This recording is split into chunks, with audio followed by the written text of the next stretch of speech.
Okay, guys, I want to keep this short, but holy fuck, was this great! And this is probably going down as one of my favorite one-shot or all-in-one manga experiences you can currently own in English, at least. I would highly recommend this series, but there is some downfalls. It's very graphic, very sexual, very disturbing. That is for sure.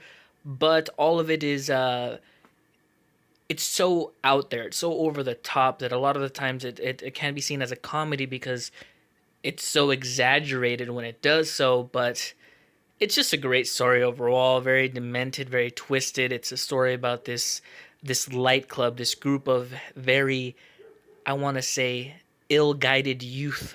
Just imagine a group of kids that don't have proper role models and are left to their own devices to decide what they really want society to be like, and you get this demented group of kids who are doing insane acts. And it's also, you can think of it as like a childhood or children rebelling story mixed with some Blade Runner type shit.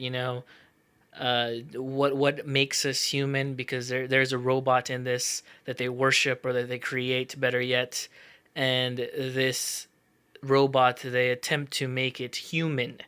And then it arises the philosophical questions. There's, what makes us human? Is it because we are organic? Is it because we are creatures that are not made out of metal and have an organic brain? Or can androids and whatnot evolve and become their own consciousness and human? In a sense, it just handles a lot of things that I really enjoyed it. It was a page turner, and I think I didn't understand everything. I think there is some little um, Easter eggs or foreshadowing that I might not have seen that I'm going to read a second time and get it, because I was thinking about it the other day. Uh, there's something that happened in the beginning that I was like, hey, maybe that there's more to that than I thought. It's just a manga that makes you think and also makes you react to these atrocities. But if you can handle the gore, if you can handle the sexual content, if you're, again, you don't have to have a twisted brain, because if you had a twisted brain, you would think this as good. You would think this is morally correct. We are enjoying this because, much like how people like watching murder mysteries, conspiracy theories, all that different and more, we like seeing serial killer shows. It doesn't mean we're demented. It just means we find that interesting or entertaining because it is so far removed from how we actually think.